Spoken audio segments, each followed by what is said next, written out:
And there was a little hint to that in this episode at the beginning when they do arrive in Seattle with Ellie making reference to the astronauts, the original astronauts that didn't make it. So that was a nice little tease for that. Obviously, yeah, you wouldn't know because of the game.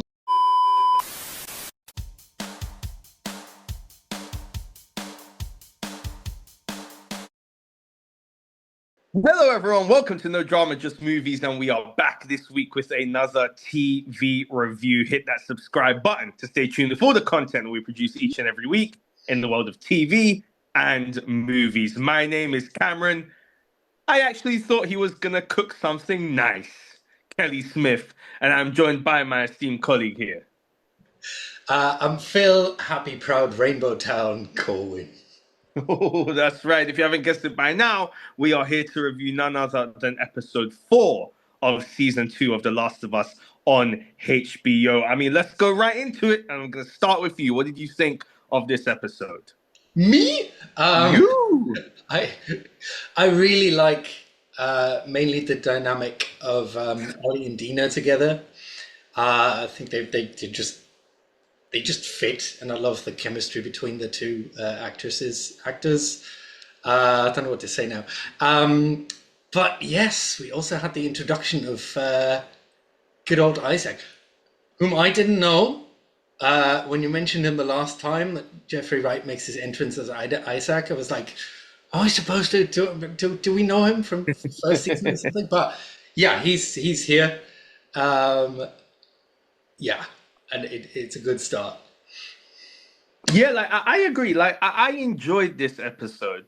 It still does to a degree. Like this episode specifically, it still kind of reminds me of the feels I had playing the second game, where it's kind of like I'm intrigued here, but this still isn't kind of the story I wanted. But that's not what I'm feeling here. It's not like I'm saying this isn't the story that I want. It's more so that I feel like the story that we're getting or that we got, I still feel like it's I don't know. I got to see how the next few episodes play out. That being said, however, I think for me, the things that I enjoyed the most about this episode, because we're just going to get right into it, why not, is the relationship between Ellie and Dina. Their chemistry is electric. It's fun to watch them on screen. The whole sequence of them going, obviously, into the well, I can't remember if it was the WLF building where they see obviously the people who have been hung. And then from Yes. then move into obviously the abandoned subway and that whole sequence. Once again, obviously, even the red flares taken right out of the game was really nice, beautiful to see. Great color palette too. But that was fun. It was nice to get back into a bit of the tense feeling of like some action, especially where last week we didn't have as much, and that was really nice. Still a pet peeve. It still is tough, I think, sometimes seeing all these infected and it kind of feeling like you shouldn't really get away. I mean, if the WLF soldiers can, They didn't. they He got did. bit. Yeah, but I'm talking about before that. I mean, it's like up until that point, there was a lot going on, and it feels like that's something that's more natural and something you can accept in a game. Episodes, not as much, but that's just me. But I did enjoy this episode. There were some slower moments. I felt like, towards the end, it started to get a little bit slower. I think at times I was looking at this thinking like, this is a revenge story, right? But at the same time, that's a broad statement because it's not just a revenge story. There's a lot going on here, which is fine. So I'm enjoying it. But I am very intrigued, especially with 3 episodes left, to see where we land Yeah. and where we go. And I think the thing for me is that I'm so intrigued to find out how this is like for people who haven't played the game, like yourself. Because and so let's go to you. You might as well jump in now. And as a result, just tell me what your thoughts were. Let me talk for a while. No, I really liked, you brought it up, the sets. I really enjoyed the sets, and I'm guessing, yeah, you mentioned that it's very much taken from the game, a lot Wait, of the it. sex or the sex? The the Because a lot of people did sets. like that. There was A lot of barely any people, sex in there. I'm like, yeah, is this yeah, what sex is now? it was a little tease. Been a while. Um, so the sets. The That's what drama school was for. Tut, tut, tut. Yeah, yeah. I'm sure So there was a lot of that going on. a lot of sets. Um, the set designs, let's put it that way. Yeah. Like I just love how rundown everything is, how overgrown, and like you see the ruin of it all. It just looks like really, really cool. Um, and just the level of detail as well, like even down to like bricks here and there, and like the different sets of like the music school, I think where they're in first, and then obviously uh, the the Wolves building and the train station. Yeah, so I really liked what it looked like, or this episode looked like, specifically with all the buildings, I guess. I did like the I love the chemistry between the two stars now, I guess, of this show. Now that Pedro is gone, so I love the scene how it builds, or the whole sequence, because there's more different things stuck together. Once the wolves turn up at the wherever the building was where they are at that point, Ellie and Dina. Um, like just it just builds and builds and builds until the infected come. And yes, there is this thing of they're getting away with stuff a lot easier than maybe people in real life would, but I guess we kind of accept it. That is the sort of way we push our disbelief, because they're the main characters now. We want them to survive for a little bit so the story can continue. So they are getting a little bit more out of scrapes, but she does get bitten, so which I thought was a really cool moment as well. Not only because she like jumps in and saves Dina, but also because of Dina now knowing that she's immune, and like what does that mean? And she's basically taking over the Joel part, I think, where No she one can replace oh, Joel. Nobody. a beard or something. Yeah. Um, but yeah, she's taken over this role of the only other person who knows that she's immune to the infection. So that's an interesting thing going forward, I guess. But yes, let's talk about good old Jeffrey Wright and Isaac and the beginning. So I really enjoyed the beginning, like straight in with the I'm guessing they're the Fedra. It's Fedra. Fedra. They were Fedra at first, and then he meets the wolves. Yeah. All the military people. Yeah. So I thought the beginning was very much inspired, or seemed inspired by Tarantino. Right? You get these just a couple of guys like telling this weird, funny anecdote or something, and just like immediately humanizing these people, or like immediately like dropping you into just how it is hanging out with them. Then obviously Isaac's introduction and how he deals with everyone. Like it's just a cool introduction, and I love Jeffrey Wright. I think he kind of brings a gravitas to the show now that Pedro Pascal is gone, and kind of takes over that part, I guess, of the role. But any thoughts about the beginning, or the Jeffrey Wright or Isaac or anyone? Yeah, I think what I loved about the beginning is that you don't think that Isaac is there. And so they do this lovely pan where you hear the voice of Jeffrey Wright, intervening, yeah, the voice, what a voice. Like, obviously, he cuts in and, says, well, the reason why they call them voters is because they took away their rights, and it's a way to mock them. And then the camera then pans, and obviously Isaac is sat right there in the corner. And it's just so well done, and especially because you don't expect it. Like, you see him as a Fedra commander, you're like, oh, okay, interesting. And then, you then have that swerve where they arrive seemingly to obviously the rebels at the time. And then, he turns his back on Fedra, and obviously then joins with WLF. And then I think it's quite interesting, obviously, later on in the episode, where you do see him talking about his, pans of choice. I forgot what they were called, but obviously, I know, like, it was so cool, because at first you're like, okay, I feel like he's talking to the guy who he's his right hand, basically the guy who he saved.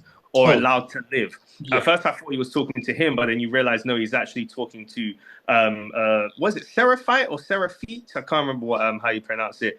But let's Did just they give say him a name in that point? At that point, I think they're just like the Scars or something. yeah, well, the actual name is Seraphites or Seraphites. They do mention it here as well in the episode as well. The name is actually mentioned, but obviously, yeah, the Scars is much easier.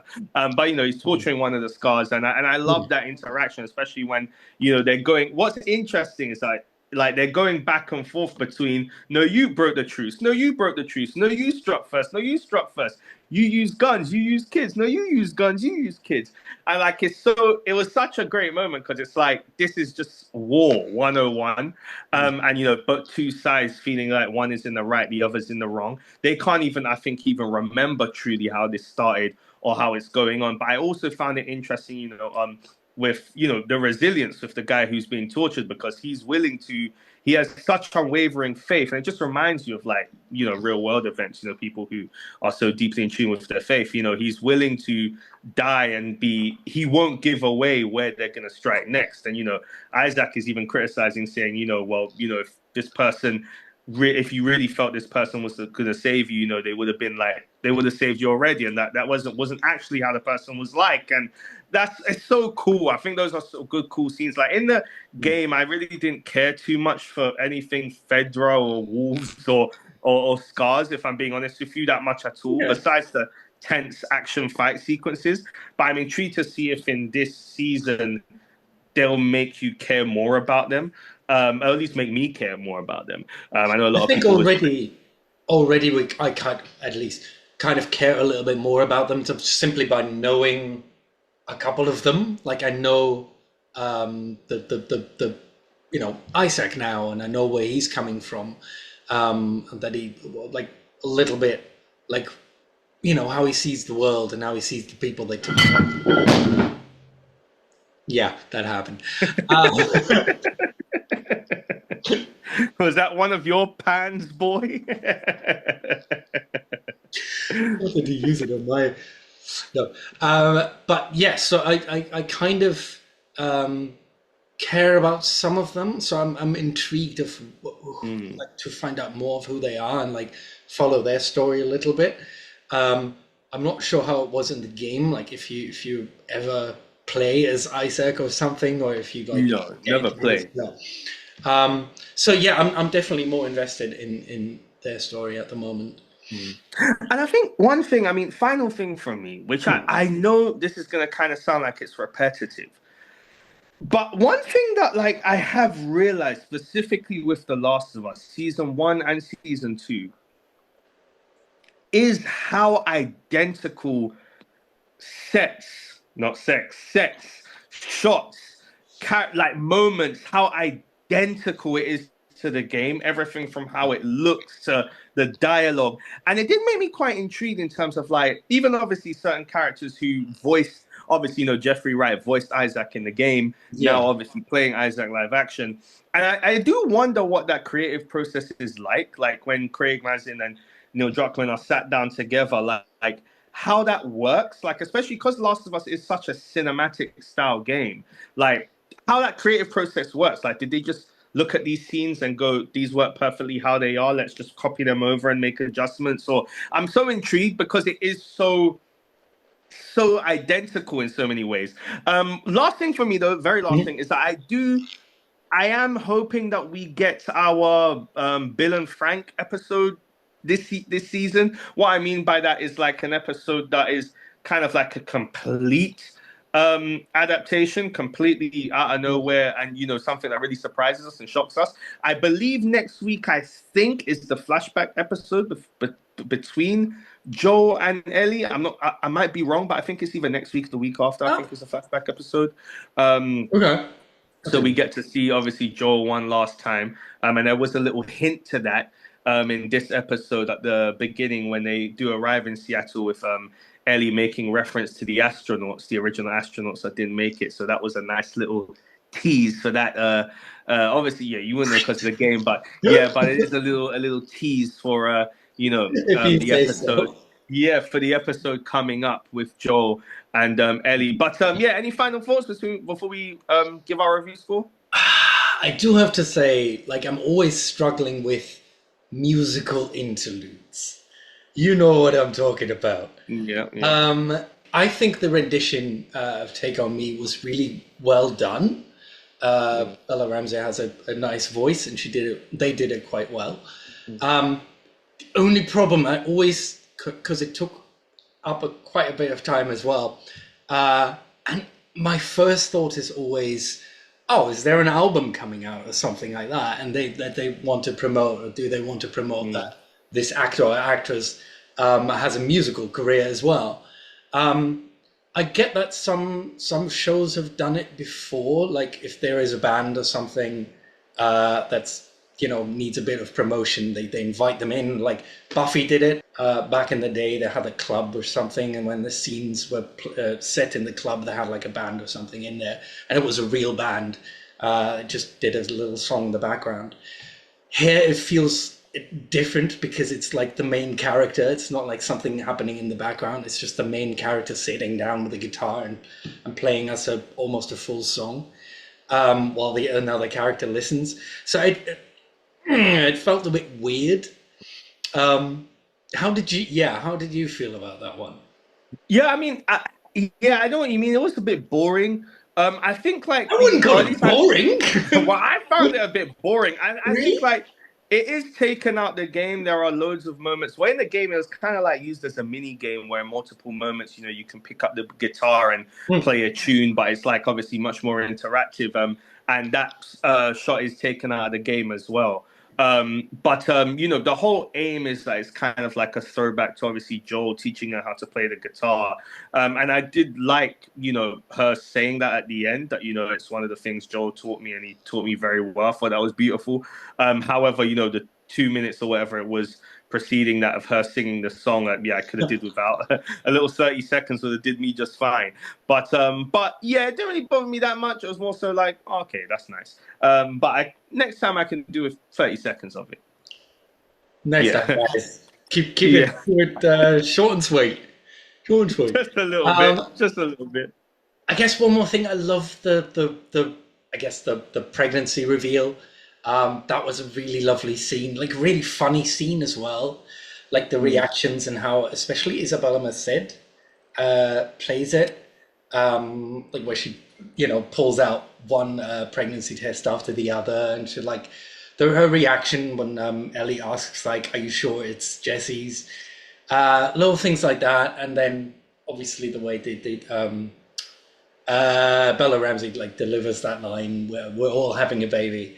It's there's like a wonderful moment of just lightness, and joy, and a little bit of fun. So I really like that, and like obviously what it means as well, because now the stakes are higher, as we saw like at the end when like, does Dina really want to come with Ellie? Does she want to go through with this, or stay mm, a little bit more safe? Um, yeah. yeah, so yeah, I enjoyed that. Damn. Well, I mean, now it is that time for us to go to our iSeat review scores for this episode. So I'm gonna go with 7 out of 10 ices for this episode. I thought that it was an enjoyable episode, and that's where I will leave it. I don't think that it was like tremendous, but it was an enjoyable episode with some great character moments and scenes that I do appreciate. However, I don't think overall as an episode I would rate it higher than 7 out of 10. But I'm still in for the ride. 7 ices out of 10 for me for this episode. How about you? I'd give this a bit higher. I'd give this an 8 out of 10. Because we had the really, really, really, really tense episode where Joel snuffs it. We had the step back where we get a little bit of a breather. And this one felt a bit more like a mix of it, where we get a breather and then the tension. And now, shit, we're about to go. So, yeah, lots of things to enjoy. And a long song as well, which It works. it's a good song though. Good song, well sung. So yeah, 8 out of 10 from me. All right, then. Well, that will do it for our review of episode 4 of season 2 of The Last of Us on HBO. Once again, we are no drama, just movies. Please subscribe to our YouTube channel, like, comment, share, drop down in the comment section below. Let us know your thoughts on this episode and the season so far. Whether you have played the game or whether you haven't, we would love to hear your thoughts. Once again, we are No Drama, Just Movies. My name is Cameron. I thought he was going to cook us something nice. Kelly Smith, and I'm joined by my esteemed colleague here. Phil, happy, proud, Rainbow Town, Corwin. Oh, that's right. Once again, for the third time, we are No Drama, Just Movies. Thank you very much for checking out our review today, guys, and we will see you very, very soon. Take care, guys. Bye.